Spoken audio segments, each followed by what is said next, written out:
Hani and Sheh Murid is an epic ballad of Balochi classical literature. This story is to Balochistan what Romeo and Juliet is to the West. The story mirrors the lifestyle of Baloch heroes and their emotions and philosophical ideas. Let's listen and watch the story. The story of Hani and Sheh Murid. In the province of Balochistan of Pakistan, the story of Hani and Sheh Murid has gained such acceptance in public, romantic, and historical stories that it has not been found in any other story. One of the many reasons for the effectiveness of this story is the temperament and cultural character of the people of Balochistan, who hate the oppressor and support the oppressed. No matter who the oppressor is, Baloch's neck does not bow before him. Hani and Sheh Murid are probably the oldest of the folk tales of Balochistan, as one of its main characters is Mir Chakar Khan Rend, chief of the Rend tribe, also known as Chakar Irzam in history. He is the same Mir Chakar Khan whose father, Shah, led the Baloch tribes from Sistan and Makran to Sibi and Soran in the Kaki region in the late 15th and early 16th century. Then Mir Chakar Khan Rend and his warlords established the Baloch government in Sibi and Dardar. Since one of the main characters in this story is Mir Chakar Khan Rend himself, it is not difficult to gauge the antiquity of the story. This was the time when the Mughal Emperor Humayun regained the throne of Delhi. The hero of this love story and his rival were both poets, and this story is found in the form of poetry composed by its characters. Later, some other Baloch poets have also narrated it. Mir Chakar Khan Rend was the chief of his tribe, and the people of other tribes also recognized his chieftaincy. He was very brave, well in understanding, and an excellent administrator. At the same time, there was another chief named Sheh Mubarak. Although he was not as great in leadership and rank, however, everyone respected him because of his greatness and good name. He was equally popular in the people because of his manners and habits. Sheh Mubarak had a son who was famous for his beauty and youth, and his name was Sheh Murid. He was handsome as well as distinguished in his youth. He was known among peers for courage and bravery. He was second to none in the immediate vicinity. It was a sign of his strength that the bow which he used to shoot arrows was so heavy that no other person could use it. It was beyond the reach of a common man. Sheh Murid was a very good horse rider, and he was very fond of hunting. As one of the famous poets of his time, he was prone to romance and aesthetics, which led him to enjoy archery, javelin throwing, swordsmanship, and hunting, as well as dancing and singing. Doing so was part of his routine. In this way, he spent most of his time in leisure and luxury. His father explained it to him and said, "Son, change your lifestyle, dancing is not good for you." But such advice had no effect on Sheh Murid. He would parry his father's words by saying yes. He was very proud of his youth and beauty. He was betrothed in his childhood to Hani, the beautiful daughter of his uncle Mir Mando. Hani was the most beautiful girl of her tribe, and Sheh Murid loved her immensely. Not only did he love her, but Hani also loved her very much, and both of them were anxiously counting the days and waiting for the time to come when they would get married. Sheh Murid used to recite poetry in love of Hani and praise her beauty. He was not only a lover of Hani's beauty and youth, but Mir Chakar Khan Rend, the chief of the tribe, was also fascinated by her and used to make plans to get her. Even though he was well aware that Hani was engaged to Sheh Murid, his eyes were still fixed on her. However, he did not want to do anything that would tarnish his reputation. He was the chief of the tribe, so he was very careful, but in his heart, he kept thinking of ways to get Hani. He wanted to somehow break his engagement with Sheh Murid so that he could marry her, but how could that be? He did not see any way of doing so. One day, Mir Chakar Khan gave a splendid feast in the honor of some of the leading people, in which other chiefs and dignitaries of the tribe were present. He arranged food and drink as well as a dancing and singing party. When they finished eating and drinking, they said, "Now let's have fun." Mir Chakar had already arranged it. "As you wish." He immediately ordered the servants to warm up the dance party. The dancers were waiting for his command. As soon as he called them, They came. The guests immediately sat down in a circle and a series of dances began. Everyone was already drunk, dancing and singing made the atmosphere even intoxicating. Everyone in the party, big or small, began to sway. On this occasion, a trick came to Mir Chakar's mind. Addressing the other chiefs, he said, "We must all make some commitment to commemorate today's invitation." "That's fine. That way we will always remember this function. But remember, we have to fulfill our promise in any case, even if we have to give our lives for it." "We approve. Whoever makes a statement here will also fulfill it." Everyone promised and Mir Chakar said, "Let me make my point first." On this, the eyes of the whole party fixed on him to see what Mir Chakar would say. When Chakar saw that everyone was attentive to him, he said, "I promise I will not lie for the rest of my life." Another chief, Jaro, said, "I promise that if anyone touches my beard, I will kill him, whoever he is." Bebug's son Hebatan was also present at the ceremony. When he saw that everyone was speaking, he went ahead. He first touched his beard 7 times and then said, "I promise that if someone's camels are found in my camel enclosure, I will not return them." Thus, when the others had given their opinion, Mir Chakar looked at Sheh Murid and said, "Yes, Sheh Murid, now it's your turn." Yes, Sheh Murid should also give his opinion. Some other people also supported Mir Chakar. In reply, Sheh Murid first took a look at everyone and then looking at Mir Chakar said, "You have all given your opinion, so I will not lag behind you." When everyone turned to him, he said, "I promise you that if someone will raise his hands in front of me, and will ask me for something, I will never disappoint him." Thus, several people who participated in Mir Chakar's invitation gave their own verdict and also claimed that they would fulfill their verdict in any case, even if it costs their lives. Anyway, everyone knew very well that if a Baloch gave his word, he would fulfill it till death. The people who made the promise also knew very well that their promise had to be fulfilled. They were convinced that they would live up to the promise they had made. Mir Chakar knew very well that Hani was the daughter of Sheh Murid's uncle Mando and they were both engaged, yet he was in love with Hani and wanted to marry her. He often made plans to marry Hani in his imagination. Sheh Murid and Chakar Khan grew up playing together. Therefore, Sheh Murid also had the honor of being the companion of Chakar Khan. One day Mir Chakar and Sheh Murid went on hunting with other people and both went far ahead of their companions in search of prey. Both of them were riding for long and were very thirsty. They said to each other, "Feeling thirsty. We should drink water from somewhere." They searched far and wide but found no well. When they went a little farther, they saw a town. Mir Chakar said, "Come on, let's go to this town and drink water there." When the Chakar said this, Sheh Murid said, "Chief, my Hani also lives in this town and I cannot go to her house before marriage due to local custom. She is my fiancée and hides from me." Mir Chakar replied, "Maybe you don't know, my fiancée also lives in the same town and I can't go to her house either." Then he said without hearing the answer of Sheh Murid, "This is what we have to do.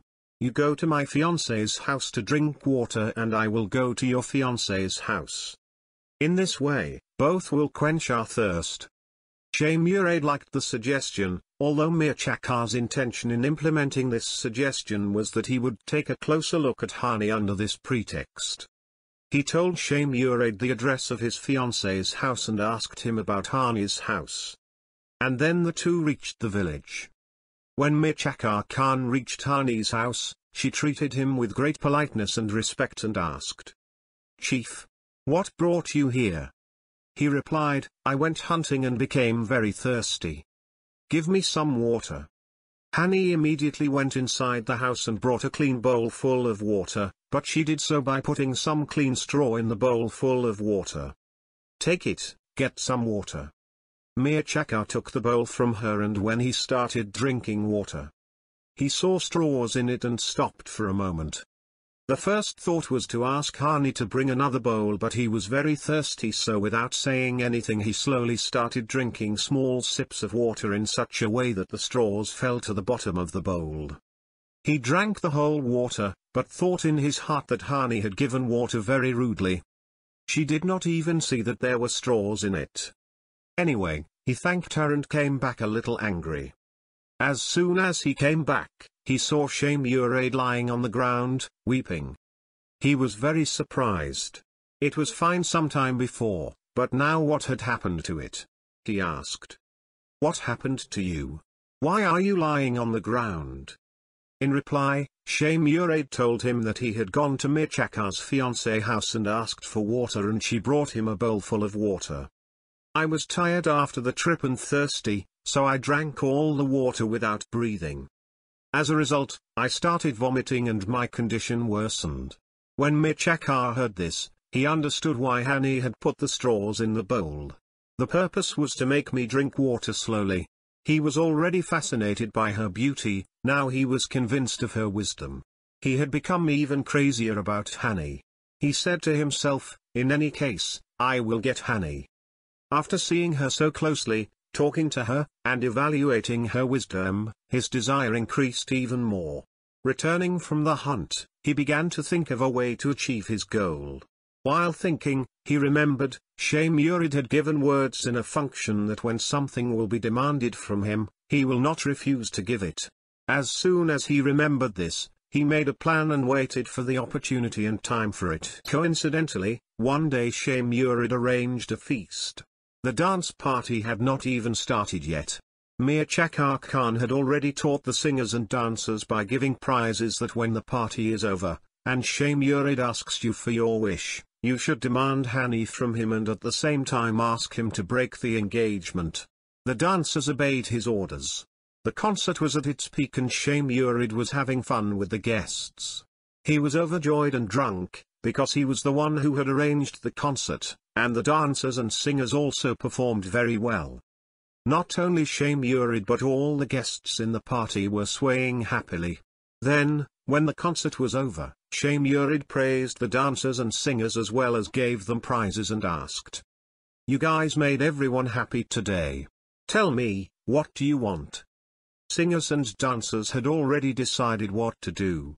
When he asked this, after a few moments of hesitation, they said, "You are already very kind to us." But Sheh Murid was overjoyed at the time. He began to insist, "Brother, what do you want?" Now the time had come for them to follow Mir Chakar's orders. They said, "We know you are true to your words. Yet you promise us that you will not refuse what we ask for?" I had promised this before in the party of Mir Chakar that in my whole life, I will not disappoint anyone who will ask me for something, and now I again tell you that I will not deny it. They said hesitantly, "We need Hani, we want you to end your engagement to her so that she can marry Mir Chakar, the chief of Rhind tribe." "Give my Hani? What are you guys saying? Is this something to ask for?" Sheh Murid jumped and all his intoxication was gone. Despite his intoxication, he realized that it was a trap set by Mir Chakar in which he has been trapped. The trick had succeeded and Sheh Murid could do nothing. He promised to keep his promise again. He could not back down from his promise because he had given his words. So he said, "Apart from myself, I am also wronging my Hani, but I have given my word. Go, I have given you Hani and also broken my engagement." Then he went on to say, "Hani is my fiancée but she is not mine anymore. Go to her parents to get her."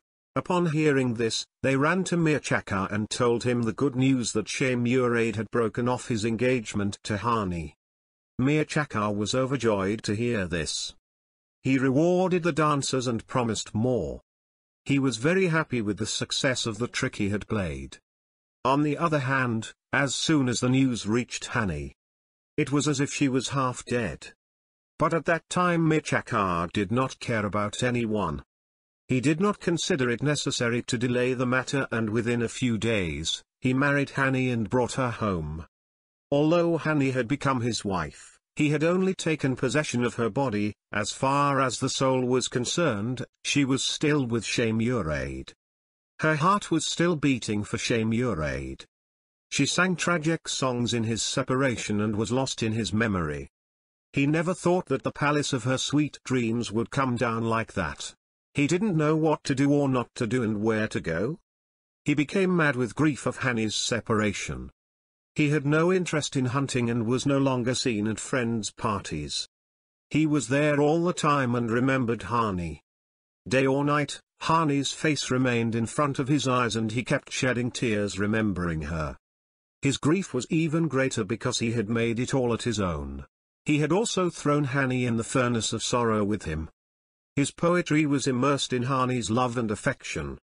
Now it was even sorer. He used to go out in the forest, wander in the morning, and recite poems in Hani's separation, which still testified his love.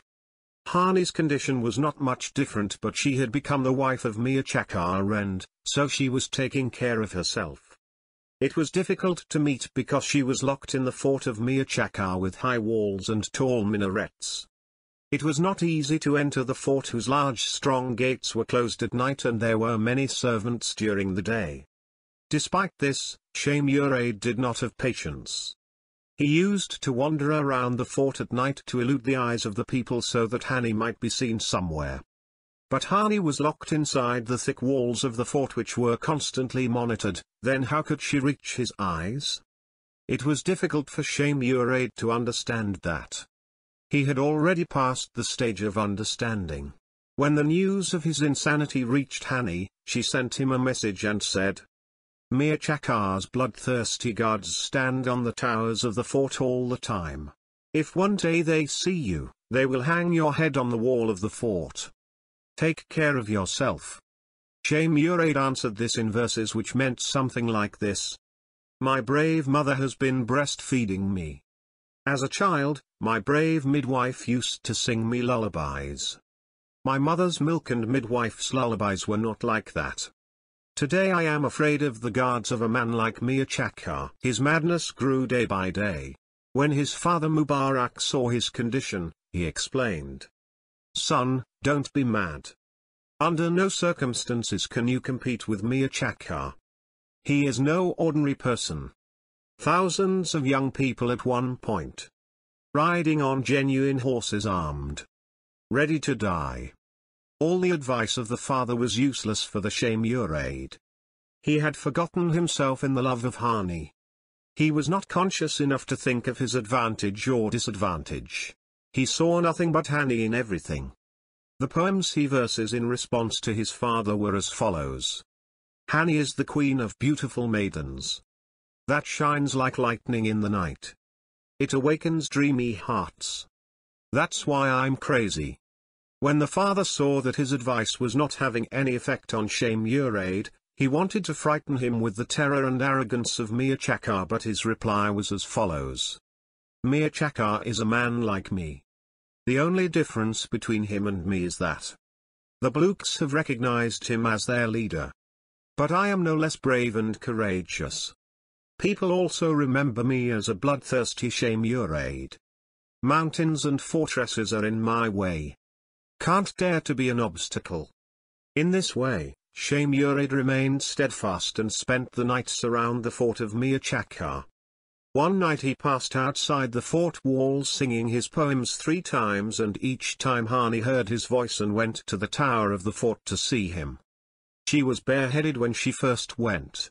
When she went for the second time, she covered her head with a scarf. And when she went for the third time, her hair was scattered, which flew in the air and covered her face.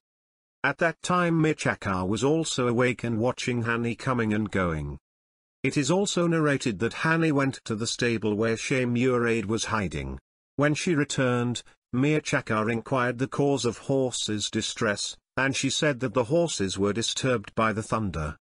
The next day, when Mir Chakar's court was convened, he asked the audience, "Tell me, how many times was there lightning last night?" In response, everyone remained silent because no one understood the question.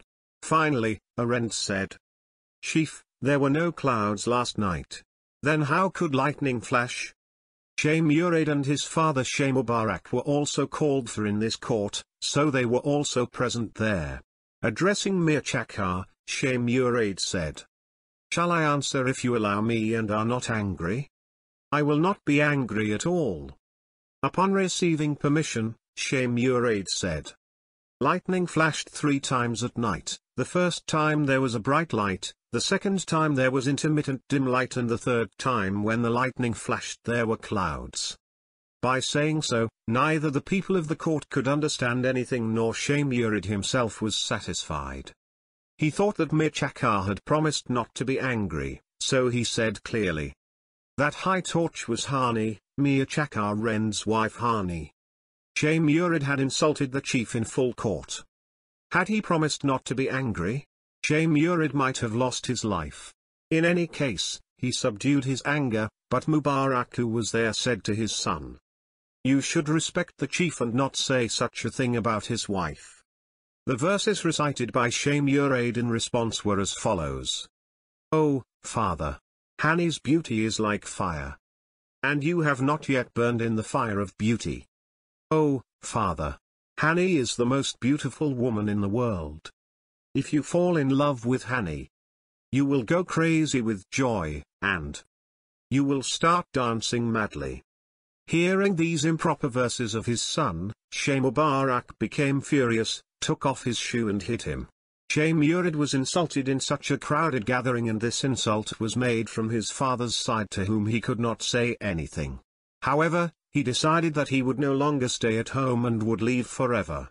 He recited the following verses on that occasion. "O, my father! You have insulted me by hitting me with a shoe. I swear, I'll take my hair off. And I'll be gone soon. I will go and live in a distant country. I will give up my precious weapons. And I'll leave my precious clothes." When his father found out that Sheh Murid was leaving, he was very sad and sorry. He thought that he should not have beaten his son in front of everyone. He explained it to him a lot, expressed his remorse, but Sheh Murid did not listen to him. He had made up his mind, so he dressed up as a mendicant and joined a group of dervishes and left for Mecca. Despite going away from his homeland, the blazing fire of love in his heart did not cool down, and even while staying there, he kept reciting poems in memory of Hani. Here, too, the helpless Hani was tormented alone in the separation of his memory. She was not happy in palace, and she never allowed Mir Chakar Rind to come near her. Thus many years had passed since Sheh Murid went to Mecca. After a long time, his heart wanted him to go back to his homeland and see how Hani was, how her family was. Coincidentally, a group of dervishes was coming to Balochistan. He joined them and reached his homeland once again. When he reached near the fort of Mir Chakar, some young men were engaged in archery. He also remembered his time when no one could match him in archery. Reluctantly, he stepped forward and asked for a bow. When a young man gave him a bow, he drew it, but it broke in two. He took the second bow, it also broke, and then the same fate befell the third bow. Thus, 3 consecutive bows were broken, and the people present there were looking at the strange dervish in amazement. Someone said, "The bow of Sheh Murid should be brought from his house. That bow is made of iron and is so heavy that no one can pull it except Sheh Murid."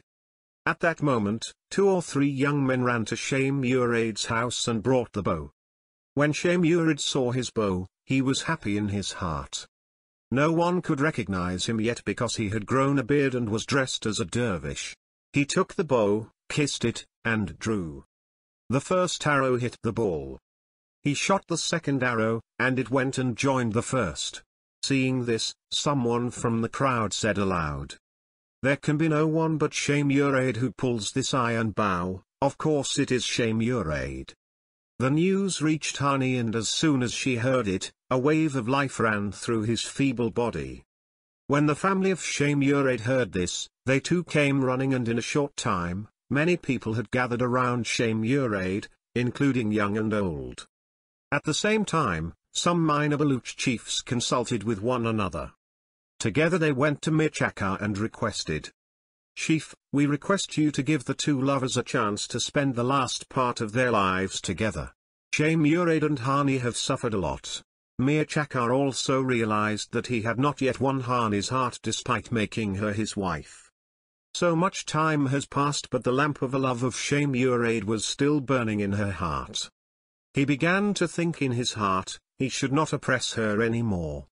It is better that I give him my trust in the same way as Sheh Murid had entrusted it to me and return his trust to him. Thinking this, he allowed the chiefs. I agree with your suggestion. Now they went to Sheh Murid and told him that Mir Chakar had decided to divorce Hani. Sheh Murid stood in the middle of the crowd and satirized the society and customs and said that you people have separated two hearts, lovers. When I needed Hani, you rejected me. Now I reject your suggestion. Saying this, he healed the horse and set out again for a new world.